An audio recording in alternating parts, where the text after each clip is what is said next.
la bacteria la genera ella misma, su defensa. La otra es secundaria o adquirida, en la cual hay conversaciones entre bacterias de la misma especie o con diferentes especies, y eso permite que se pueda una bacteria que no era resistente se pueda volver resistente a otros antibióticos. Y también puede ocurrir que hay una resistencia cruzada, ya porque por lo que vamos a ver hay antibióticos que comparten estructuras, que tienen estructuras químicas que son bastante similares. Por ejemplo, lo que son los beta-lactámicos junto con las cefalosporinas. Su estructura es bastante similar. Por ende, se asume de que si hay resistencia a los beta-lactámicos, va a haber resistencia a las cefalosporinas. ¿Ya? Con una reacción netamente de resistencia cruzada. ¿Ya? Profe, dígame. eso de la resistencia secundaria era lo que hablaba de cuando uno no termina el tratamiento. Puede pasar por no terminar el tratamiento, puede pasar por una sobreinfección en la cual las bacterias se comuniquen y le transmitan la resistencia. ¿Ya? Puede pasar también porque simplemente me contagié con algo o porque como no terminé el tratamiento o el tratamiento fue más corto de lo que debiese haber sido o las concentraciones del antibiótico no fueron las suficientes para haya sobrevivido una célula bacteriana y con eso ya se generó resistencia. ¿Ya? Entonces son diversos los factores. ¿Ya?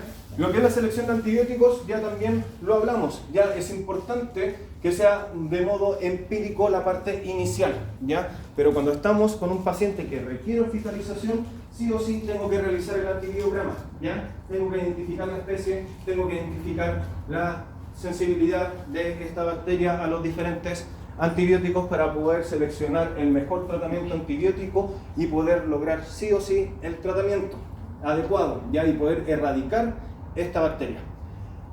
¿En qué patologías esto va a ser complejo? ¿Cuál creen ustedes que puede ser complejo?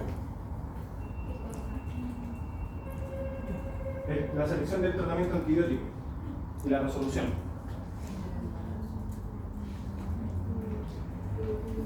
Porque las características físico-químicas de estos antibióticos en su gran mayoría no atraviesan membranas algunos, ¿ya? Pero no tienen una capacidad de poder atravesar todas las barreras, ¿ya? Entonces, por ejemplo, en el caso de una meningitis, que la meningitis es una inflamación de la capa meningia, ya que es netamente por infiltración de bacterias en la zona, ¿qué va a ocurrir? Recordemos que la barrera hematoencefálica es una barrera que es bastante cerrada, ya no permite el paso de todas las moléculas. Por ende, estas moléculas que son bastante grandes no van a poder pasar con facilidad. Pero en el caso de una meningitis que está ocurriendo en inflamación, esta barrera hematoencefálica se vuelve mucho más permeable, ¿cierto? Voy a poder llegar con el antibiótico, pero a medida que se va solucionando esto, la barrera hematoencefálica va a empezar a perder la inflamación, va a empezar a recuperar su estructura basal y por ende, si me queda una bacteria en el líquido cefalorraquídeo, la meningitis va a volver. Entonces tengo que tener mucho ojo con la vía de administración, tengo que tener mucho ojo con cómo voy a llegar, si el medicamento llega a la zona, ¿ya? Y por lo cual se nos vuelve, los tratamientos antibióticos se nos vuelven cada vez más complejos, ¿ya?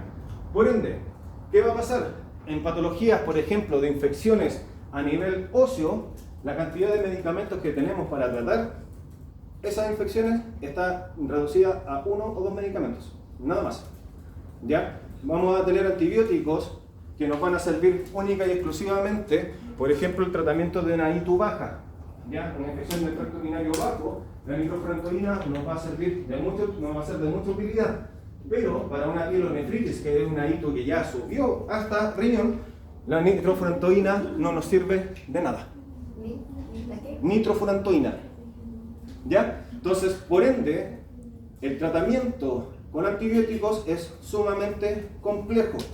¿Ya? Tengo que saber qué tipo de patógeno es, tengo que saber cuáles son los signos y síntomas para poder iniciar el tratamiento empírico, necesito saber la resistencia y necesito saber dónde está alojado el foco infeccioso.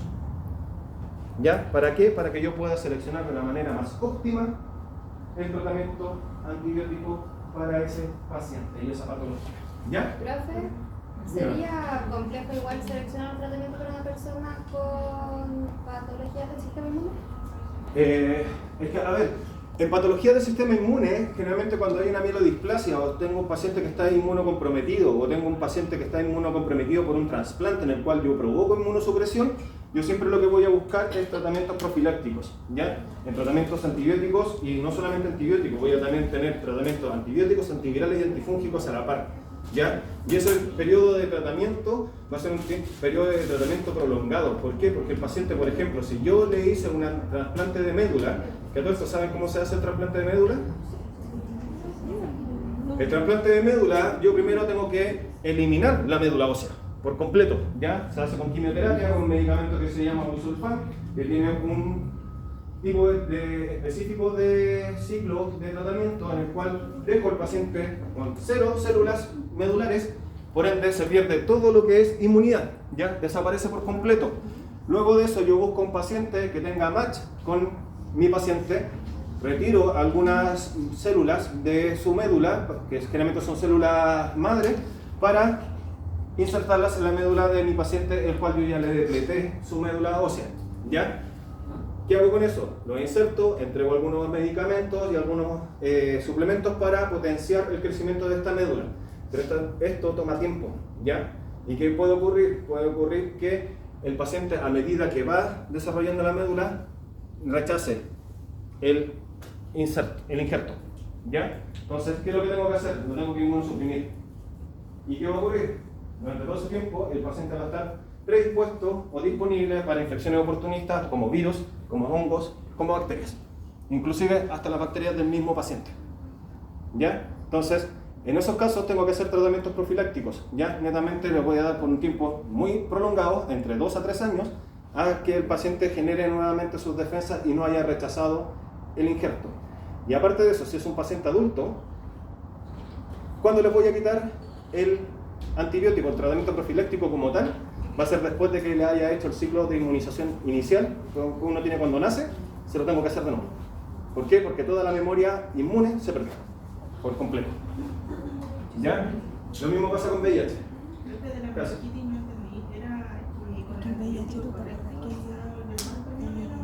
No, lo que pasa es que cuando ocurre una meningitis es porque hay un infiltrado, por alguna razón ingresó alguna bacteria a lo que es el sistema nervioso central, atravesó la barrera hematoencefálica. Ya, esta empezó a proliferar, provoca inflamación. La barrera hematoencefálica se vuelve mucho más permeable.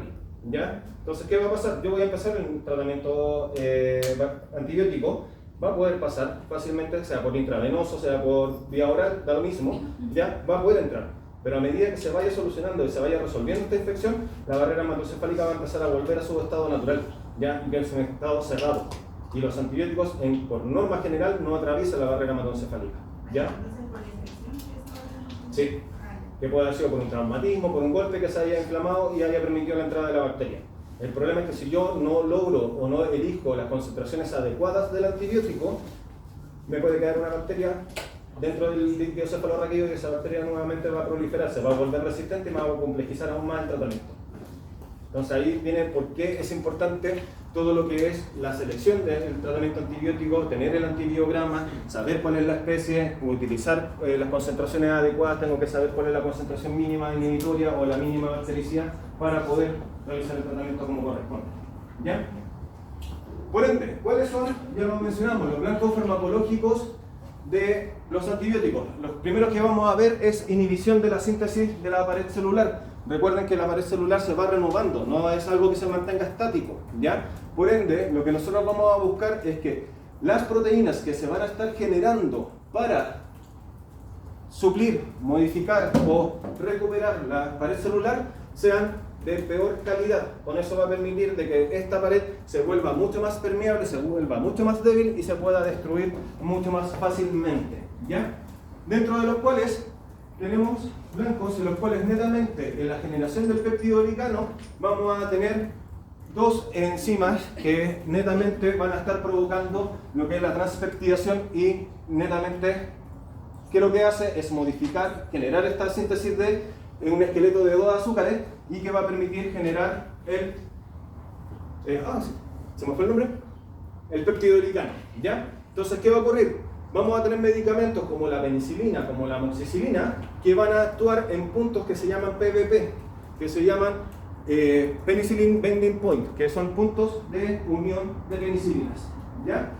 Ahí se va a unir la penicilina o la amoxicilina, va a provocar modificaciones en estas estructuras y esta estructura se va a volver permeable y va a poder ser destruida con mayor facilidad.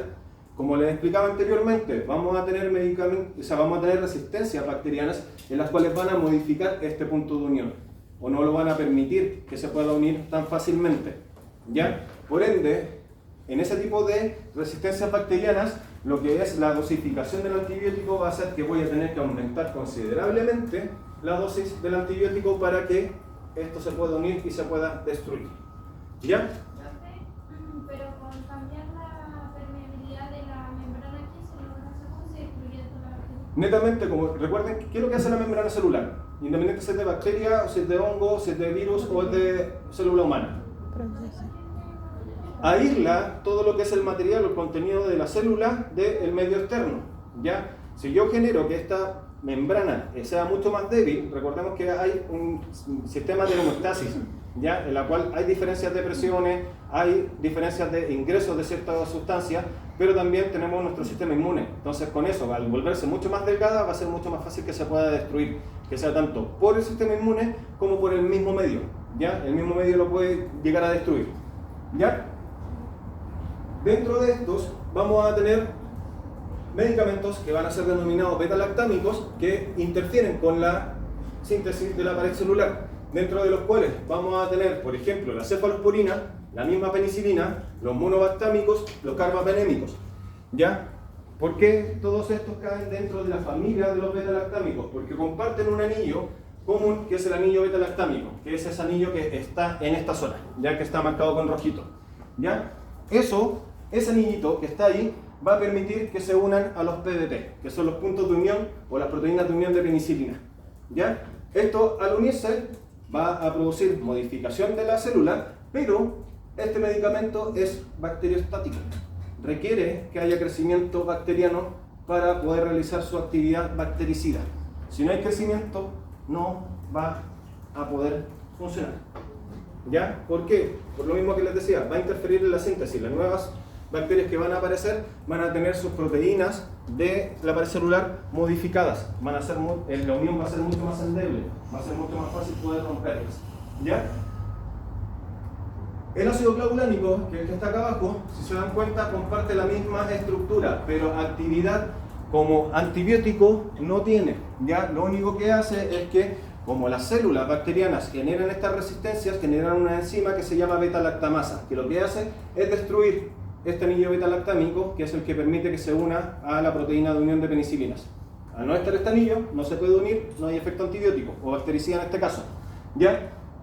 Al ser similar a los antibióticos, pero no tener actividad enzimática, este anillo beta-lactámico del ácido clavulánico se une a la beta-lactamasa y la inhibe por completo. Es una unión irreversible. ¿Ya? Entonces con eso logramos que a dosis mayores, a pesar de que, claro, tenemos este inhibidor de beta-lactamasa, requerimos dosis mayores que las comunes, poder lograr el mismo efecto bactericida de estos antibióticos. ¿Puedes explicar eso de nuevo, profe? ¿Qué cosa? De la beta-lactamasa. La beta-lactamasa es una enzima que produce la bacteria, ¿ya? Para defenderse de los antibióticos, como resistencia bacteriana. ¿Ya? ¿Qué es lo que hace esta beta-lactamasa? También, como lo dice su nombre, destruye el anillo beta-lactámico, ya que es el anillo principal de estos medicamentos. Es el que le da la actividad farmacológica como antibiótico. ¿Ya? Ese anillito que está ahí es el que se une en esa zona. ¿Ya? Por ende, ¿qué va a ocurrir? Esta beta-lactamasa lo que va a hacer va a producir que este anillo se rompa. Por ende, ya no se puede unir a su sitio de unión, no tenemos efecto antibiótico. ¿Qué es lo que va a hacer el ácido clavulánico? El ácido clavulánico, como tiene una estructura similar a estos antibióticos, pero no tiene efecto antibiótico como tal, se va a unir a la beta-lactamasa y la va a inhibir, la va a bloquear. Y con eso logramos de que el efecto antibiótico se pueda mantener. ¿Ya? Las penicilinas, las cefalosporinas, los monobactámicos y los carbapenémicos, netamente todos tienen el mismo mecanismo de acción. Todos, como ya les mencioné, comparten el mismo anillo beta-lactámico, ese cuadradito que les mostré, lo comparten. Cambian un poco las estructuras en la parte lateral, pero sigue teniendo la misma actividad. ¿Ya? que es netamente bloquear las PDP, o sea, unirse a la PDP para que netamente la transpeptidasa, que hace una modificación de un dímero que es D-alanina con D-alanina, que mantiene la rigidez del peptidoglicano, este se vea afectado y por ende la membrana celular no pueda crecer de manera correcta y no se pueda ensamblar de la manera correcta. ¿Ya?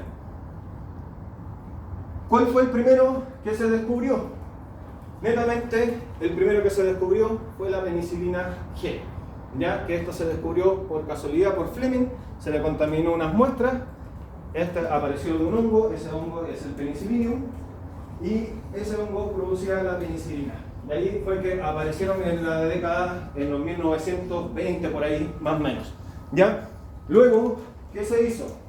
Se hizo netamente modificaciones de esta proteína G, de esta penicilina G, se unió a procaína o benzatina para que netamente la administración no fuera necesariamente intravenosa y se pudiese administrar por vía intramuscular. ¿Ya? ¿Cuál es la gracia de estas penicilinas? La cantidad que se puede administrar es irrisoriamente grande. ¿Ya? Generalmente se administra en dosis de 1 millón a 2 millones. ¿Ya? Pero pudiese administrar dosis hasta 40 millones y esta sigue siendo segura. Ahora, ¿de qué va a depender? Va a depender única y exclusivamente del músculo. Ya cuánto va a poder resistir en cuanto a lo que es volumen. Generalmente esa penicilina tiende a ser dolorosa. ¿Cierto? ¿Alguien ha administrado? Sí. Tiende a ser dolorosa. ¿Por qué? Porque esta configuración, esta sal que se produce entre la benzatina con la penicilina G o la procaína con la penicilina G, forman cristales. ¿Ya? Y esos cristales son los que se administran a través de la inyección intramuscular, que queda reservado y queda metido en el músculo. Entonces, ¿qué ocurre? Ocurren dos problemáticas. La primera es que se bloquee la aguja, que es lo más común. ¿Ya? ¿Por qué? Porque esta sal va a precipitar y va a bloquear la aguja. ¿Ya? Por ende, si en algún momento la tienen que administrar, tienen que tener por lo menos dos agujas. Una aguja es para la preparación y la segunda es para la administración. ¿Ya? ¿Por qué? Porque la primera se va a bloquear sí o sí. ¿Ya? Segundo, la velocidad de administración de este medicamento es crítica. ¿Ya? La literatura dice que tiene que ser rápida, porque cristaliza fácilmente. ¿Ya? Pero ese rápido no es que yo vaya a hacer así, de una. ¿Ya? Tiene que ser constante. ¿Por qué? Porque si yo lo hago de una, puedo provocar más daño, netamente porque estoy administrando un volumen que va a quedar depositado en el músculo y eso va a provocar mucho dolor al paciente. ¿Ya? ¿Lo puedo asociar con lidocaína? Sí, sí lo puedo asociar con lidocaína para que no haya tanto dolor en el paciente, pero la lidocaína disminuye el efecto antibiótico. ¿Ya? ¿Cuál es la gracia de esta penicilina? Ya se lo adelantaba. El tratamiento es una sola vez, la administración. Y el efecto antibiótico dura 28 días. ¿Por qué? Porque queda como depósito en la zona intramuscular. Entonces se va liberando a medida paulatina. ¿Ya? Entonces eso permite que en algunos pacientes que tienen ciertas patologías que pueden ser un poco complejas, ¿ya? Le pueda administrar solamente una vez al mes y con eso generar profilaxis durante todo ese tiempo. Tengo un caso muy cercano de una paciente que se tenía que administrar 10 veces al año penicilina G de 2 millones. Casi una por mes. ¿Por qué ocurría esto? Porque esa paciente no generó inmunidad a el Streptococcus pyogenes. ¿Lo conocen? Sí. ¿Qué es lo que produce? ¿Qué patología? ¿Qué peste produce en un comienzo? No. La escarlatina. ¿Ya? Una vez que nosotros generamos inmunidad a la escarlatina, el Streptococcus pyogenes produce las famosas amigdalitis pultáceas. ¿Ya? ¿Qué ocurre? Si esa paciente era profesora de enseñanza general básica, trabajaba con niños, foco muy amplio de Streptococcus pyogenes. Por ende, esa paciente todos los años iba sufriendo de escarlatinas y cada vez la escarlatina iba durando más y más y más. ¿Ya? Se iba cada vez complejizando y en algún caso, en algún momento pudiese llevar a que la paciente falleciera. A esta paciente fue la infectóloga le detectó en el momento que estaba empezando con la escarlatina y le dijo: el tratamiento de ahora en adelante, mientras tú estés trabajando con niños, durante la época de clases, tienes que todos los meses inyectarte penicilina. Con eso se logró evitar, con una inyección una vez al mes, que la paciente volviese a tener escarlatinas. ¿Ya? ¿Por qué? Porque netamente se estaba aprovechando el efecto posantibiótico, este efecto que dura después de la administración. ¿Ya? Luego de eso, ¿qué empezó a ocurrir? Se empezó a utilizar, se empezó a mal utilizar y empezaron a generarse las resistencias. Y tuvimos que modificar la estructura para que éstas se pudiesen volver resistentes a la resistencia, valga la redundancia, de las bacterias. Y ahí es cuando aparece cloxacilina, flucloxacilina, la amoxicilina y la ampicilina. ¿Ya? Pero nuevamente, esto empezó a evolucionar, empezaron a aparecer más resistencias y ahí es cuando aparece después los inhibidores de beta-lactamasa como el ácido clavulánico. Los espectros no se los voy a preguntar. ¿Ya? Lo que sí me interesa es que sepan para qué lo podemos ocupar. Ya generalmente la gran mayoría de estos son para infecciones tanto de la piel, sobre todo cloxacilina con flucloxacilina, ¿ya? O tratamientos de infecciones de tejidos blandos, como las infecciones pulmonares respiratorias altas y bajas. ¿Ya? Ampicilina y amoxicilina se ocupa bastante en eso. ¿Se puede utilizar en ITU y en gastroenteritis? Sí, se pueden ocupar, pero no son de preferencia porque el uso está limitado a la resistencia. Son de los antibióticos más antiguos, ya las penicilinas. Todo esto viene de penicilinas. ¿Ya? Luego de eso aparecen los inhibidores de las beta-lactamasas, como por ejemplo el ácido clavulánico, el sulbactam. Esto aumenta el espectro, mejora lo que es la línea de tratamiento de infecciones bacterianas, pero sigue estando reducido a, por ejemplo, infecciones respiratorias altas, a infecciones de la cavidad oral o infección del Helicobacter pylori. El Helicobacter pylori es una bacteria que más encima se anida en el estómago. Ya una vez que a uno le detectan el Helicobacter pylori, no lo pierde, ya se mantiene. Ya lo único que pasa es que dependiente de la alimentación, del estrés, esta puede florecer nuevamente. ¿Y qué va a ocurrir? Empiezo a tener úlcera gástrica y esa úlcera gástrica puede provocar una perforación del intestino y eso ya se complejiza aún más. El tratamiento del Helicobacter pylori cada vez es más complejo. Primeramente se trataba solamente con penicilinas, ahora últimamente estamos en cuatriterapia para el tratamiento. Ya no solamente atacamos con penicilinas, sino que también con macrólidos, también con otro tipo de antibióticos que vamos a ver más adelante. ¿Ya? Ya después hablamos de piperacilina, que ya amplía el espectro, amplía también la resistencia a las beta-lactamasas, y estos ya son más de uso intrahospitalario. Ya no lo vamos a ver en tratamientos por vía oral generalmente porque son administraciones intravenosas o intramusculares. ¿Ya? Y está reservado, como dice bien la diapositiva, uso intrahospitalario, infecciones graves y resistentes de difícil manejo. ¿Ya?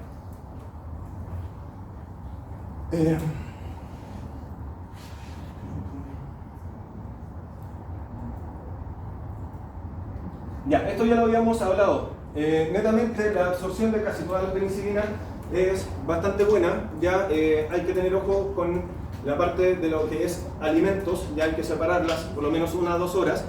Lo importante es que, como les mencionaba, benzatina y procaína retrasan su absorción, por eso es que nos permiten este depósito del antibiótico y nos permite que el efecto antibiótico sea mucho más largo y nos permite tener protegido mucho más tiempo al paciente. Pero imagínense estar todos los meses inyectándose esto en el cachete, es bien molesto. ¿Ya? Como les mencionaba, tiene una amplia distribución a tejidos, llega muy bien a tejidos blandos, pero el ingreso a la barrera hematoencefálica es bastante complejo, por lo que ya les mencionaba, a no ser que haya una inflamación o que haya meningitis. ¿Ya? Todos se eliminan por la vía de la orina. Una de las gracias que tienen este tipo de antibióticos, las penicilinas, es que la toxicidad es relativamente baja. Ya es muy poco probable que nos podamos intoxicar con estos. ¿Ya? Generalmente, ¿qué puede ocurrir? Netamente erupciones cutáneas y en algunos casos, pero muy bajo, una reacción anafiláctica, ya que son los pacientes los cuales son reconocidos como sensibles o hipersensibles a penicilina, por lo cual no se les puede administrar este medicamento. Tenemos que utilizarlo con otros antibióticos, ¿ya? Que después les voy a decir cuáles se ocupan. Generalmente las reacciones adversas más comunes de este tipo de esta familia de antibióticos y de la gran mayoría de los antibióticos va por las náuseas, vómitos y diarreas. ¿Ya? ¿Por qué? Porque si lo administro sobre todo por vía oral, ¿ya? Va a llegar al intestino donde se tiene que absorber, pero recordemos que tenemos un microbioma.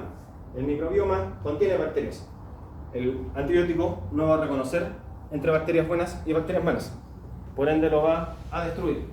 ¿Ya? Entonces es normal que ocurran estas consideraciones de diarreas en estos pacientes.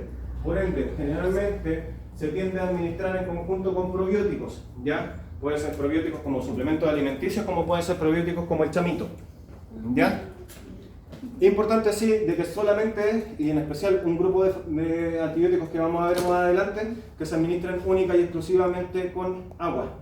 ¿Ya? No se utilicen lácteos para administrarlo. ¿Ya? Y también se debe evitar sí o sí el consumo de alcohol durante el tratamiento con antibióticos, ¿ya? Porque reduce la eficacia considerablemente, al igual que con los anticonceptivos. ¿Ya? Los niveles de la beta-lactamasa ya se los había contado. Acá netamente cuáles son los que hay: netamente sulbactam, tazobactam, ácido clavulánico, y lo que hacen es esto. ¿Ya?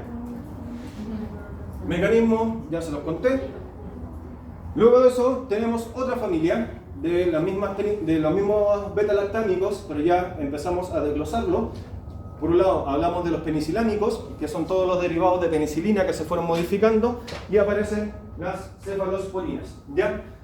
¿Qué es lo que hacen? Hacen exactamente lo mismo, ¿ya? Pero generalmente tienden a tener una mayor resistencia a las beta-lactamasas. ¿Ya? ¿Por qué? Porque la estructura es mucho más compleja, a pesar de que comparten el mismo anillo, les permite poder tener mayor diferencia. Se clasifican en generaciones, van desde la generación 1 hasta la 5, y esta es dependiente del espectro de acción. A medida que van evolucionando las generaciones, vamos teniendo generaciones en las cuales el espectro es mucho más reducido, están más diseñadas hacia algunos tipos de bacterias específicamente. ¿Ya? No me interesa que se aprendan las generaciones, ¿ya? Pero sí me interesa, y que sí se lo deben saber sí o sí, es que cefadroxilo es el antibiótico de preferencia en tratamiento de infecciones del tracto urinario en embarazo. Cefadroxilo. ¿De infecciones de tracto urinario? Sí, en embarazo. ¿Ya? Todos los que estamos hablando en este momento de antibióticos penicilámicos y cefalosporinas son categoría B en el uso durante el embarazo y la lactancia. Ya son medicamentos que está demostrado su seguridad. Pero en el servicio público, el que se utiliza de elección es cefadroxilo para las ITUS en embarazadas. ¿Ya? ¿Por qué? Porque ¿nos serviría amoxicilina? Si yo le pregunto a la prueba, ¿no sirve la amoxicilina para una ITU baja? No. Sí. Sí, pero no. Dijo que no eran de preferencia. No son de preferencia, hay resistencias, ¿ya? Como son las más antiguas, son las que más resistencias tienen, ¿ya? La primera generación, netamente, al igual que los tratamientos con las penicilinas, son netamente para tratamientos de infecciones del tracto respiratorio, ¿ya? Específicamente, por ejemplo, en el caso de una NAC, que es una neumonía adquirida en la comunidad, el tratamiento empírico inicial es con cefuroxima o con ácido clavulánico junto con amoxicilina, ¿ya? Luego de eso empezamos a aumentar lo que son el espectro, ¿ya?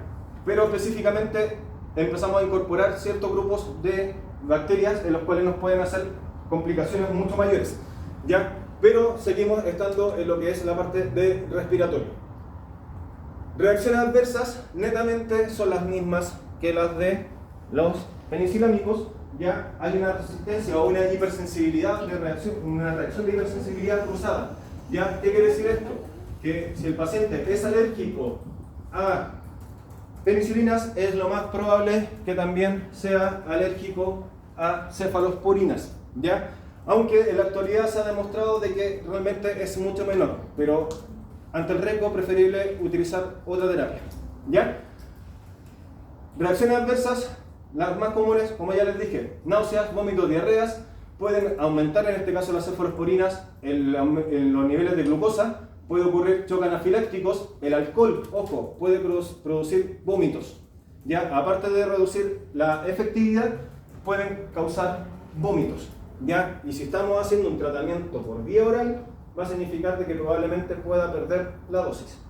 ¿Ya? Y eso nos puede generar mayor complicaciones. Aparte de eso, pueden generar nefrotoxicidad, que era lo que yo les mencionaba, que tenemos que tener mucho ojo con estos antibióticos, pero con algunos más, porque son mucho más nefrotóxicos y pueden producir trombocitopenia. ¿Ya? Pero es que entonces la cefalosporina ¿en qué clasificación caería? También ves. Pero no me refiero como inhibidores de la beta-lactamasa. No, sigue siendo también bactericida. ¿Ya? Esto se los menciono netamente porque son, si les toca estar trabajando en hospitalizados o estar netamente en el hospital, estos dos medicamentos están única y exclusivamente, que son el imipinem y el meropenem, están netamente reservados para hospital.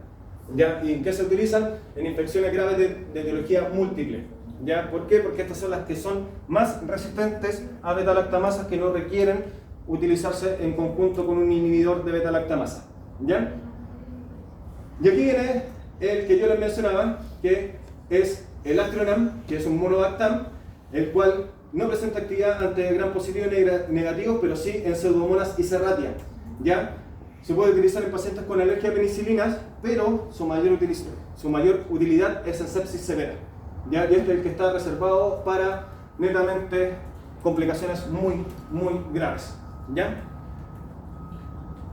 Vancomicina también sigue de la familia de los glucopéptidos, sigue siendo de los que se utilizan única y exclusivamente en hospital. También es un bactericida, se utiliza en bacterias meticilin, ¿cómo se llama? Espera. Staphylococcus aureus resistente a meticilina, que es una ampicilina, ya que es netamente la familia de las penicilinas.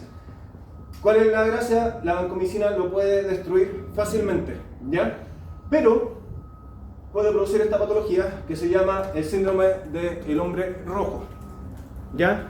¿Qué ocurre? Si yo hago una administración de vancomicina muy rápida, se genera un efecto de netamente reacción alérgica, la cual el paciente, acá no se ve muy claramente, pero cuando le suba la diapositiva se la van a poder ver, que se coloca totalmente rojo. ¿Ya? Incluso este enrojecimiento de la piel puede llevar a inflamación, ¿ya? Y esa inflamación es sumamente dolorosa. Pero aparte, si lo hago demasiado rápido y en dosis que no correspondan, en la cual yo tengo que estar midiendo las dosis en el laboratorio, puede producir nefrotoxicidad, o sea, daño renal, y puede producir ototoxicidad, que es daño a nivel del oído. ¿Ya? Por ende, tengo que tener mucho ojo. Y ahora, si yo lo combino con aminoglicósidos, que los vamos a ver más adelante, esta ototoxicidad y nefrotoxicidad aumenta exponencialmente. ¿Ya? Ahora entramos a los antibióticos que tienen como diana inhibir la síntesis bacteriana. Dentro de esto tenemos los aminoglucósidos, ¿ya? Que son los que no podemos mezclar con vancomicina, dentro de los cuales tenemos gentamicina, kanamicina, amicacina, tobramicina, streptomicina y neomicina. ¿Cuál es dentro de estas las más utilizadas? Gentamicina, tobramicina. Las tienes que haber visto si alguna vez tuvieron una infección a nivel ocular y que no la hayan administrado con anofenicol. ¿Ya? ¿Cómo actúan? Actúan principalmente a nivel de la subunidad ribosómica 30S, interfiriendo el inicio de síntesis de proteínas. ¿Ya? Por ende, al no haber síntesis de proteínas, no hay producción de proteínas para la célula bacteriana y con eso estas se destruyen. ¿Ya? ¿Qué es importante de esto? Que netamente todos los antibióticos, la gran mayoría, se eliminan a través de excreción renal, pero este tipo de medicamentos, los aminoglucósidos como la vancomicina, su acción como bactericida depende de la concentración. ¿Ya? Por ende, a nivel hospitalario tengo que estar midiendo la concentración del antibiótico para poder determinar que estemos en condiciones óptimas para el tratamiento. Si estas concentraciones no se logran, no se va a lograr el efecto antibiótico, se va a generar resistencia y por ende se complejiza el tratamiento. ¿Ya? ¿En qué se utiliza principalmente? En bacterias entéricas, todo lo que son infecciones del tracto gastrointestinal, ¿ya? Y estas no solamente van a estar circunscritas al tracto gastrointestinal, porque si tengo alguna ulceración o perforación en intestino, estas pueden pasar fácilmente a circulación y podemos generar septicemia, que es infección de la sangre, ¿ya? Uno de los grandes problemas de los aminoglucósidos es que producen también, al igual que la vancomicina, nefrotoxicidad y también ototoxicidad. ¿Por qué? Porque netamente, tal cual como lo muestra la imagen, los aminoglucósidos no solamente atacan las bacterias, sino que atacan directamente a los nefrones y a las células cocleares. ¿Ya? Lo ataca con la misma potencia. No distingue entre ninguna de las dos. ¿Ya? Macrólidos. No voy a casar esto ni creo. Macrólidos sigue siendo exactamente lo mismo que penicilinas, ¿ya? Lo mismo que cefalosporinas, pero la gracia que tienen es que estos lo puedo utilizar en sustitución cuando hay alergia a cefalosporinas o cuando hay alergia a penicilinas, ¿ya? Este es el tratamiento base, ¿ya? Tienen las mismas indicaciones. El mecanismo de acción es el que difiere, ¿ya? Pero lo puedo utilizar en infecciones del tracto respiratorio, ¿ya? Sobre todo neumonías adquiridas en comunidad, ¿ya? Principalmente claritromicina se usa en NAC, acitromicina lo puedo ocupar en tratamientos de infecciones de transmisión sexual, como también lo puedo utilizar en sinusitis, ¿ya? ¿Alergia a la cefalosporina y qué otro? Ya penicilinas, ya los derivados de penicilinas, ¿ya? Ojo, con acitromicina ocurre un fenómeno que es bastante particular. Las dosis son generalmente tratamientos no más allá de 3 a 5 días, pero, no sé si hay alguna diapositiva que sigue. Sí. Ocurre que la biodisponibilidad de estos medicamentos disminuye considerablemente con la administración concomitante con alimentos, ¿ya? ¿Pero alguien ha tomado acitromicina alguna vez? ¿Cómo le ha dolido la guatita? ¿Sí? El dolor perigástrico que provoca la acitromicina es bastante fuerte, ¿ya? Lo que lleva a provocar que el paciente tienda a dejar el tratamiento. Por ende, a pesar de que sabemos de que la biodisponibilidad oral de este medicamento disminuye considerablemente con alimentos, la recomendación es siempre consumirla junto con los alimentos, ¿ya? ¿Por qué? Porque es preferible ampliar el tiempo de tratamiento a que el paciente a rajatabla me deje el tratamiento por el dolor perigástrico, ¿ya? El espectro de acción, nuevamente, se sigue repitiendo que lo mismo que las penicilinas, pero también en el caso de claritromicina, la gracia es que se puede asociar a las penicilinas como tal y ampliar lo que es el tratamiento del Helicobacter pylori. Por ende, generalmente, ¿qué vamos a ver? Vamos a ver que en conjunto con amoxicilina va a venir claritromicina para el tratamiento del Helicobacter pylori junto con metronidazol y generalmente junto con lansoprazol para evitar el daño gástrico, ¿ya?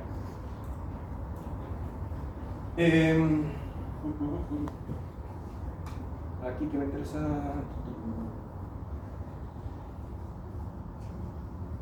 Ya. Lo importante de este medicamento, hay que tener ojo, ¿ya? Cuando se administra este medicamento tengo que tener bastante cuidado con estos medicamentos, por ejemplo, tratamiento de lo que son dislipidemia, tratamiento antiepiléptico, tratamiento inmunosupresor o tratamiento con anticoagulantes. ¿Por qué? Porque los macrólidos son inhibidores del citocromo P450, ¿ya? Y al ser inhibidores del citocromo P450 impiden el metabolismo de estos medicamentos y aumentan las concentraciones séricas. Y en el caso de los anticoagulantes, ¿qué nos puede pasar? Aumenta la concentración, por ende, aumenta el riesgo de sangrado, ¿ya? Entonces tengo que tener bastante ojo. Y en el caso de la atorvastatina,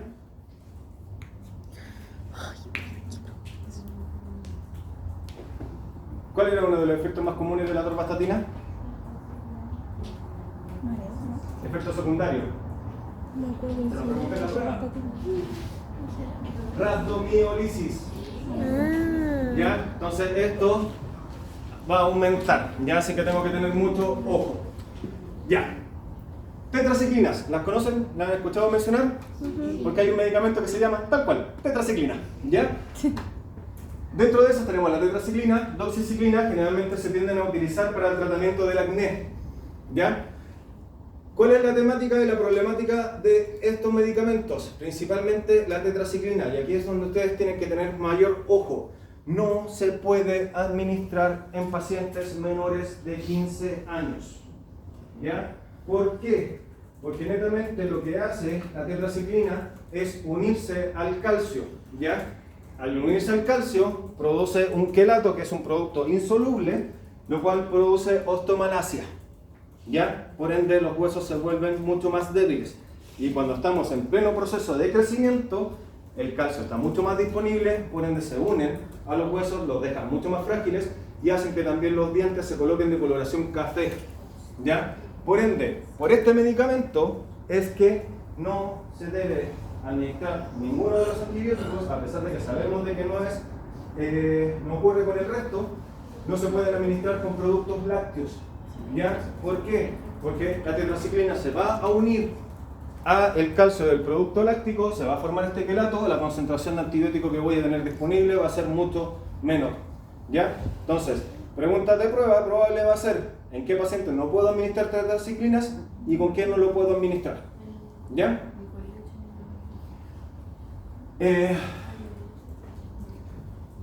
Como ya les mencionaba, netamente en qué paciente se va a utilizar, el mayor uso que hay de este medicamento es para el tratamiento del acné. Se puede utilizar en exacerbaciones de bronquitis, sí, se puede también ocupar en itus, ya, pero no es medicamento de primera elección, ¿ya? Esto ya se lo dije.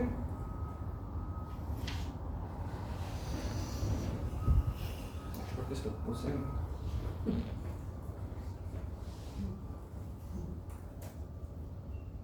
Ya, este no lo pesca, no les va a servir a ustedes. Ya.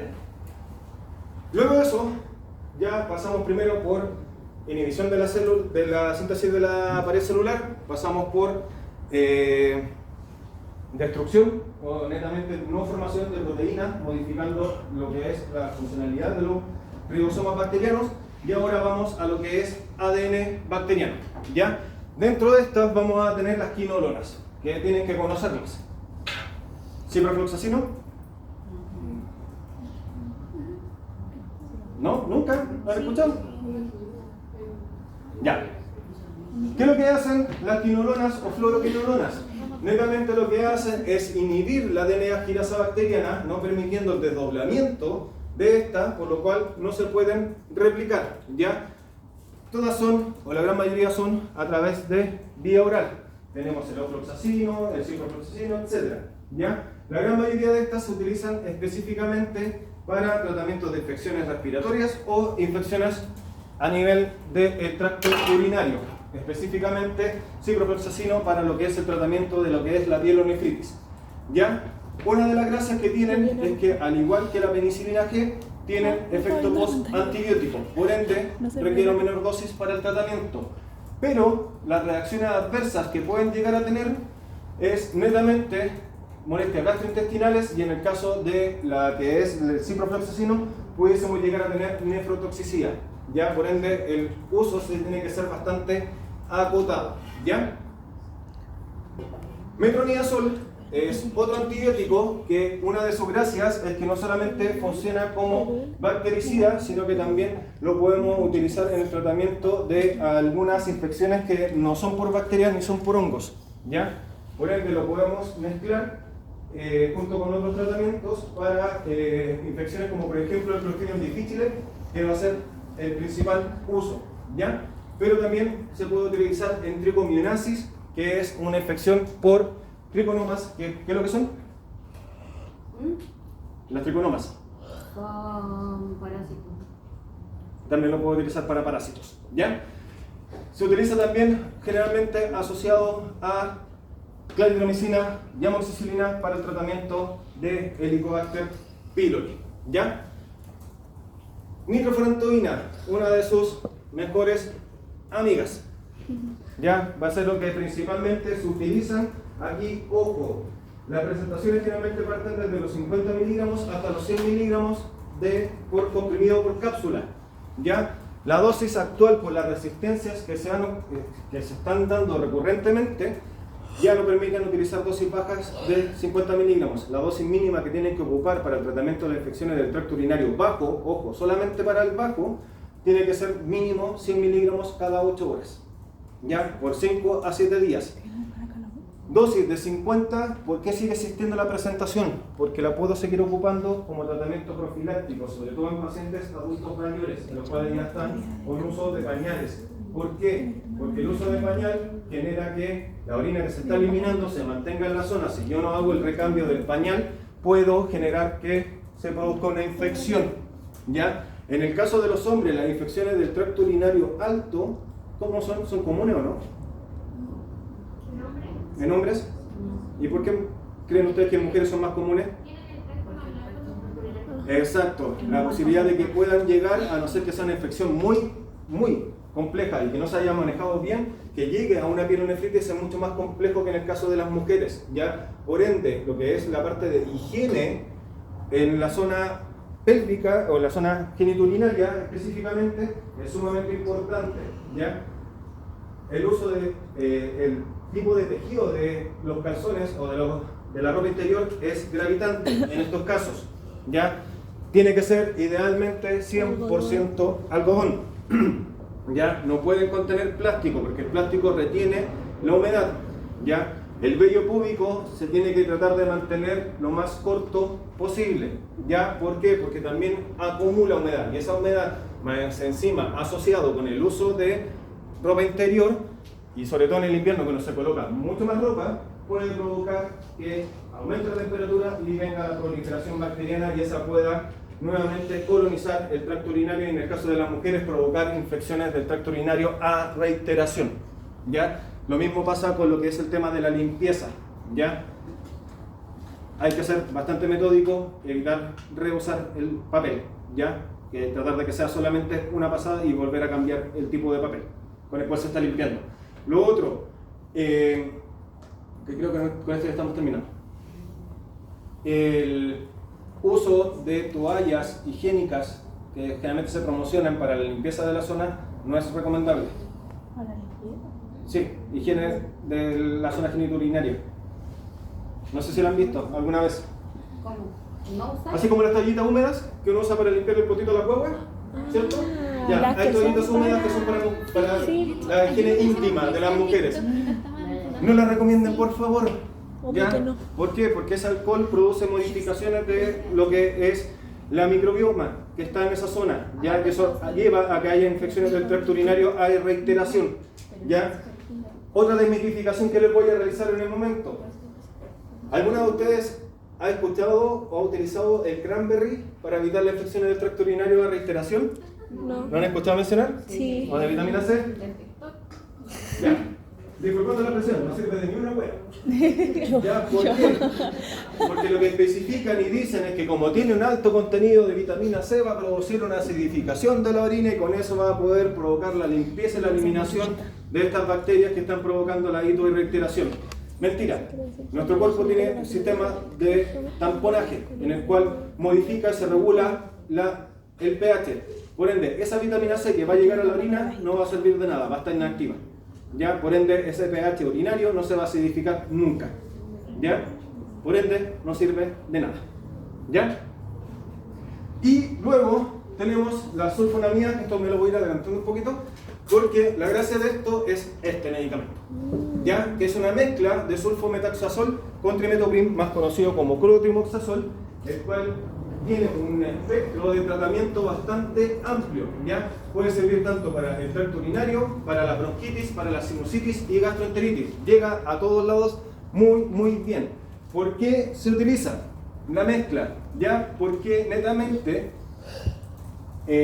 la mezcla de ambos medicamentos, que cada uno actúa a nivel de PABA, ¿ya? O del tetrahidrofolato, reduce la producción de bacterias.